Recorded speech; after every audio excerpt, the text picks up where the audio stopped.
Usually, medicine demands a certain level of like mechanical precision, right? To break an arm, an X-ray shows the jagged white fracture line, and the doctor patches it up. Right. It's entirely visible. Exactly. Yeah. But for centuries, stepping into the realm of human consciousness, trying to, diagnose or optimize our focus or our anxiety, it's just been an absolute guessing game. Yeah, completely. The landscape is murky, and the X-ray machine just doesn't work. Well, or at least it didn't work until very recently. I mean, we are living through this really profound shift in neuroscience right now. Yeah. We are no longer relying on like subjective guesswork to understand the mind. We're actually mapping the exact physical coordinates of human well-being. And today we are taking you, our listeners, straight to the edge of that map.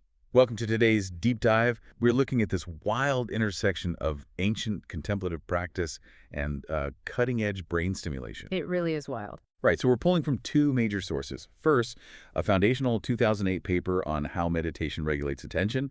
And second, this groundbreaking 2024 review into what happens when scientists use localized magnetic fields to literally force the human brain into states of deep Zen. Yeah, that 2024 paper is just fascinating. It's mind-blowing. Our mission today is to figure out exactly how the mind rewires itself and whether we can use targeted electrical currents to fast-track cognitive resilience for you. So, okay, let's unpack this. Let's do it. Before we can talk about running an electrical current into a meditating brain, we have to establish what meditation actually looks like neurologically. Because I feel like people think it's just, sitting in a quiet room hoping your thoughts turn off. Oh, yeah, that's the biggest misconception. It is actually a highly active, metabolically demanding process. Right. And to study it properly, researchers had to categorize millennia of Buddhist contemplative techniques into these measurable hard science frameworks. And they essentially landed on two primary styles. Okay, that was the first one. So the first is focused attention, or FA. This is basically the practice of sustaining your cognitive spotlight on one specific object, usually the breath. Okay. And the entire practice revolves around that inevitable moment when your mind wanders, right? You recognize that it wandered, and you forcefully bring your attention back to the anchor. So it's basically a reps-based exercise. Yeah. You're doing a mental push-up every single time you catch the distraction. That is honestly a highly accurate way to look at it, and the neuroimaging completely bears that out. When scientists put people doing focused attention into an fMRI scanner, they found this really fascinating inverted U-curve of mental effort. An inverted U-curve, how does that work? Well, so when novices attempt this, their brain activity is relatively scattered, as you'd expect. But intermediate practitioners, so people with a few years of consistent practice, they show this massive surge of blood flow and activation in the dorsolateral prefrontal cortex. Right, and the dorsolateral prefrontal cortex, that's basically the brain's chief executive officer, isn't it? Exactly. It handles all the heavy cognitive lifting, like holding working memory, suppressing impulses, all that. It does. So those intermediate meditators, they are doing really intense top-down regulation. I mean, they are sweating neurologically just to keep their mind on the breath. Wow. But here is where the curve inverts. When you look at the absolute masters, we're talking monks with over 44,000 hours of lifelong practice. 44,000 hours? That's insane. Right. They actually show significantly less activation in that prefrontal CEO region than the intermediates do. They've achieved this state of effortless concentration. So it actually gets easier for the brain. Oh, absolutely. Yeah. The neural pathways become so heavily myelinated and efficient that focusing just no longer requires a massive energy expenditure. It reminds me of the progression of learning to drive a manual transmission car. Oh, that's a good analogy. Right. Like day one, you've got the clutch, the shifter, the mirrors. It demands 100% of your prefrontal cortex just to avoid stalling the car in traffic. Yeah, you turn down the radio just to see better. Exactly. But then 10 years later, you can navigate a complex intersection while having a deep philosophical conversation because the mechanics have been perfectly automated by your basal ganglia. So the masters have literally automated their own piece. That's exactly it. And you actually see the downstream effects of that automation in other brain regions, too. Like where? Well, the more hours these monks had practiced over their lifetime, the less baseline activation they showed in the amygdala. Which is the fear center. Right. It operates as the brain's primitive threat detection alarm system.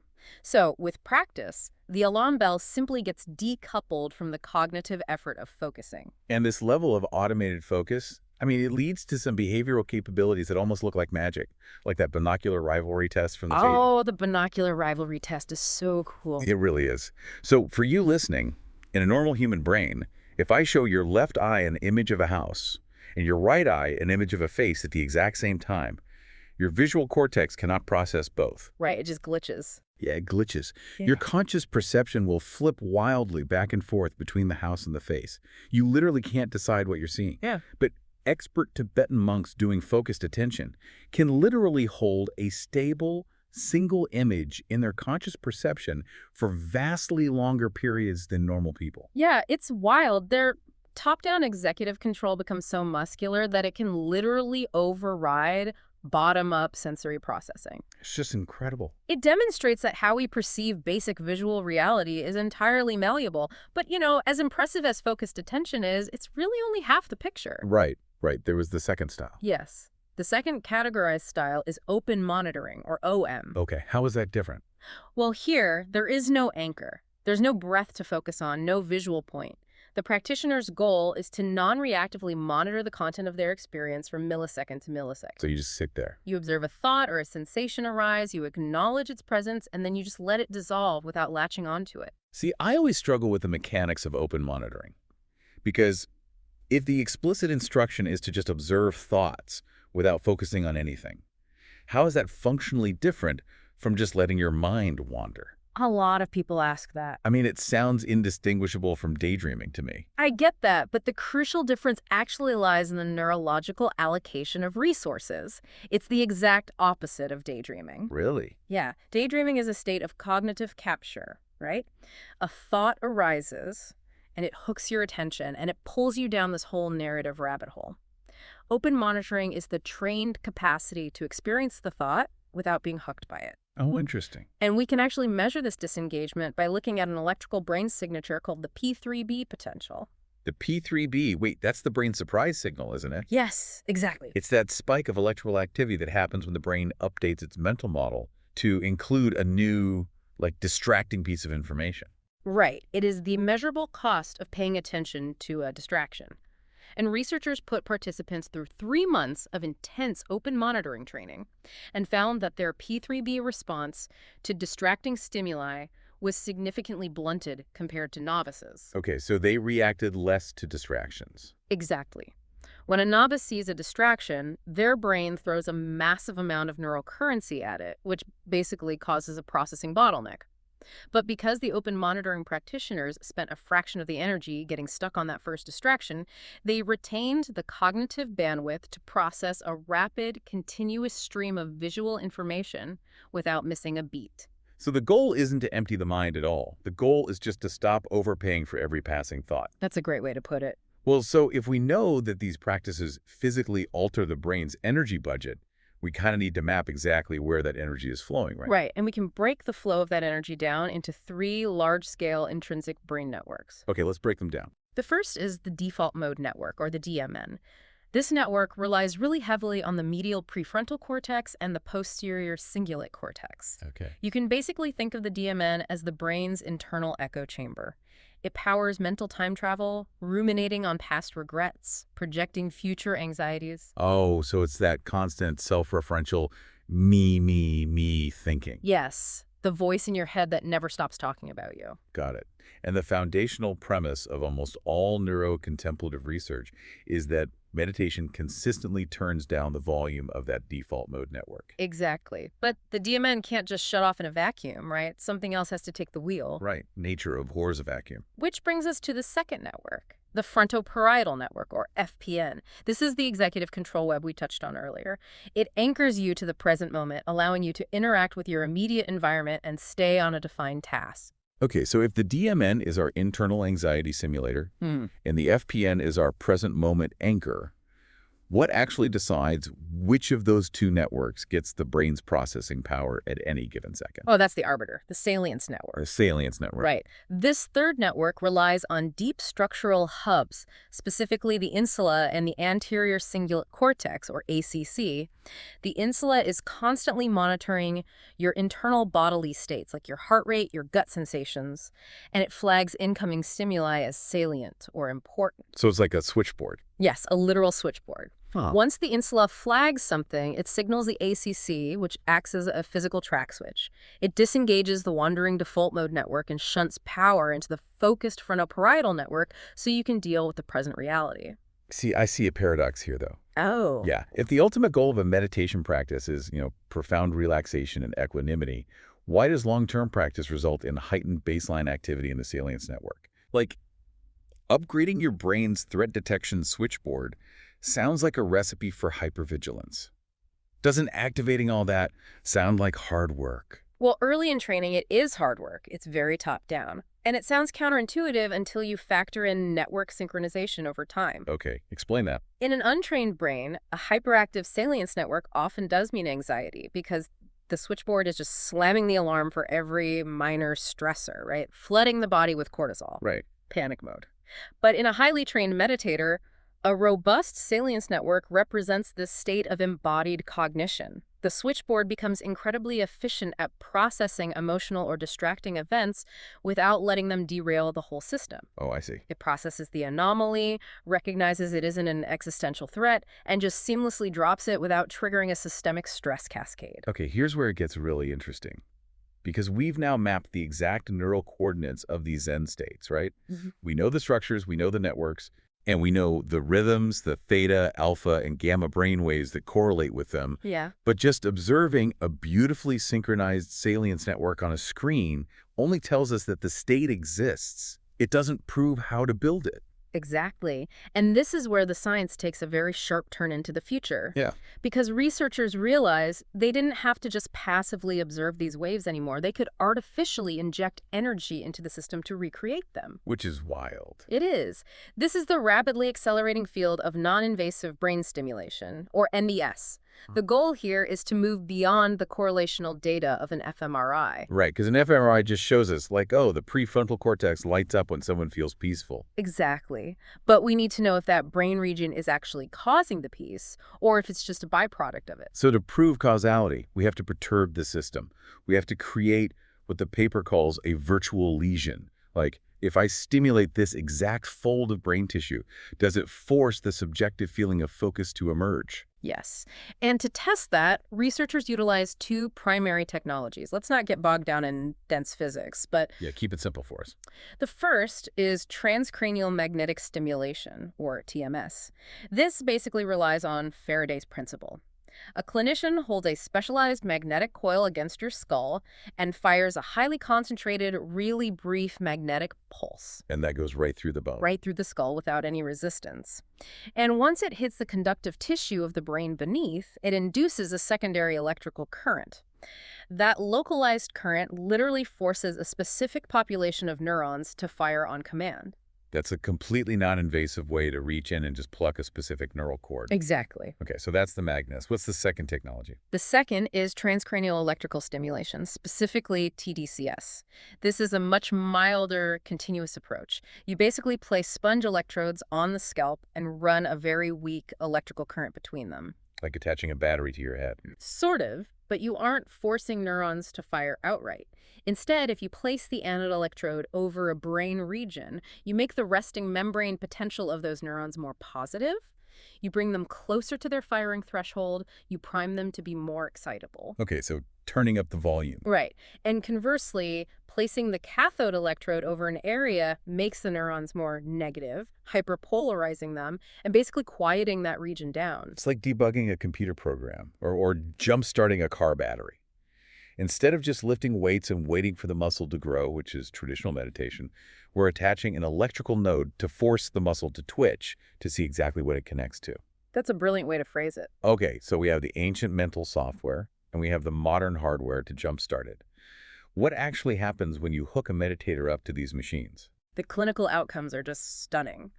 Let's look at cognitive efficiency first. We know that working memory is vital for focus, right? Well, researchers, Hunter and al., they applied ionodal TDCS, that excitatory current, over the right inferior frontal gyrus while healthy adults engaged in mindfulness training. Okay, and why the right inferior frontal gyrus specifically? Highly specific choice.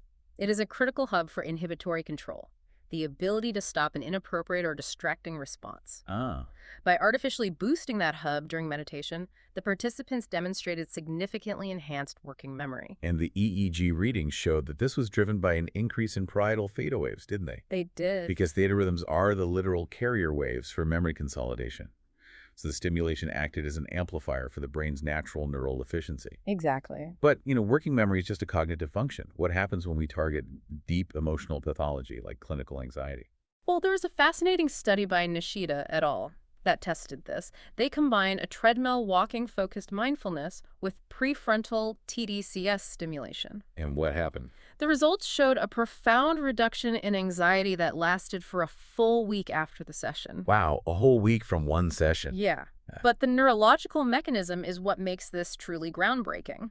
The surface-level electrical stimulation over the forehead actually resulted in a massive reduction of alpha wave activity deep inside the anterior cingulate cortex. Wait. The ACC is a limbic structure, right? It's tucked way down beneath the cortex. Yes. So how does a weak electrical current on the surface of the scalp reach deep down into the emotional depths of the limbic system? It seems like physically impossible without frying the surface layers first. It does seem impossible, but it comes down to structural tethering. The prefrontal cortex isn't an isolated island, It is connected to the deeper limbic centers via these massive myelinated white matter highways. Oh, I see. So when you apply an electrical signal to the surface, you don't need the electricity itself to penetrate the deep brain. The surface neurons carry the message down those pre-existing anatomical highways. They basically command the hyperactive emotion centers to stand down. So we're using the cortex as a backdoor into the amygdala. Exactly. That's amazing. And this amplification effect applies to positive emotional states as well, doesn't it? Yeah. Like that study by Luo et al. Yes, the self-compassion study. Yeah, they had participants engage in a self-compassion exercise while receiving repetitive TMS magnetic pulses. And it massively boosted gamma band power and coherence across the brain. Right, and gamma waves are the highest frequency brain waves we produce.